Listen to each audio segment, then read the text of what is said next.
നിങ്ങൾ തലക്കറിയൊക്കെ കൂട്ടുന്ന ആൾക്കാരാണോ? ഇഷ്ടമുള്ള ആൾക്കാരാണോ? ഇന്ന് ഈ വീഡിയോ കണ്ടോളൂ കേട്ടോ. നമുക്കൊരു തലക്കറി ഉണ്ടാക്കിയാലോ? ആദ്യം ഒരു വെളിച്ചെണ്ണയിലേക്ക് നമുക്ക് കുറച്ച് ഉലുവയും കടുകിട്ട് നല്ലൊന്ന് പൊട്ടിച്ചെടുക്കുക. പിന്നെ പൊട്ടി തീരുമ്പോൾ അതിലേക്ക് വെളുത്തുള്ളി ചതച്ചതും ചെറുള്ളി ചതച്ചതും ഇഞ്ചി ചതച്ചതും കറിവേപ്പിലും ചേർത്ത് കൊടുക്കുക. നല്ല പോലെ ഒന്ന് വഴറ്റി കൊടുക്കുക.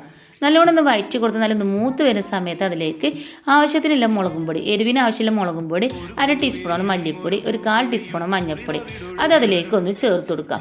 ചേർത്ത് കൊടുത്തതിന് ശേഷം നല്ലപോലെ ഇളക്കി കൊടുത്ത് നല്ലോണം മൂത്ത് വരുന്ന സമയത്ത് നമുക്ക് അതിലേക്ക് പുളിവെള്ളം ഒഴിച്ചു കൊടുക്കുക. ഒരു ചെറിയൊരു നെല്ലിക്ക വലുപ്പത്തിലെ പുളി നല്ലോണം ഒന്ന് പിഴിഞ്ഞ് ആ വെള്ളം അതിലേക്ക് ഒന്ന് ഒഴിച്ചു കൊടുക്കുക.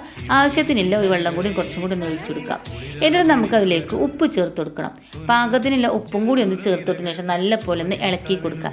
ഇനി കറി നല്ലോണം ഒന്ന് തിളക്കട്ടെ. നല്ലോണം തിളച്ച് ഒന്ന് കുറുകി വരുന്ന സമയത്താണ് നമുക്ക് തലയൊക്കെ നമ്മൾ ക്ലീൻ ചെയ്ത് വെച്ചിട്ട് അത് അതിലേക്കൊന്ന് ചേർത്ത് കൊടുക്കണേ. അപ്പോൾ ഈ ഏട്ടൊക്കെ നന്നാക്കുമ്പോൾ അതിൽ മുട്ട ഉണ്ടാവും കേട്ടോ. നമ്മൾ ഏട്ടത്തലക്കറിയാണ് വെക്കുന്നത്. അത് ചില ഏട്ടിൽ മുട്ടയൊക്കെ ഉണ്ടാവും. അപ്പോൾ ആ മുട്ടയും കൂടി ഇതിലേക്കൊന്ന് ചേർത്ത് കൊടുക്കുക. ഇനി നമുക്ക് തലയൊക്കെ ഒന്ന് കറിയിലേക്ക് ഇതേപോലെ ഒന്ന് മുക്കി ഇറക്കി വെച്ച് കൊടുക്കുകയാണേ. ഇനി നമുക്ക് നല്ല വലിയ തീ തന്നെ മൂടി വെച്ച് കണ്ട് ഒരു 10 മിനിറ്റ് നമുക്ക് ഇതേപോലെ വെച്ച് കഴിഞ്ഞാണല്ലോ. നമുക്ക് സാധാരണ മീനിൻ്റെ കുറച്ചും കൂടി വേവ് കൂടുതലാണ് ഏട്ടയ്ക്ക്. അതുകൊണ്ട് ഒരു 10 മിനിറ്റ് നമ്മൾ വെച്ച് കഴിഞ്ഞപ്പോൾ നമ്മൾ ഏട്ടത്തിൻ്റെ തല കറിയൊക്കെ ഒന്ന് വറ്റി നല്ല സെറ്റായി വന്നത്. ഇനി കുറച്ച് കറിവേപ്പിനിലൊക്കെ കൂട്ടിയിട്ട് നമ്മൾ വെച്ചാണ്ടല്ലോ.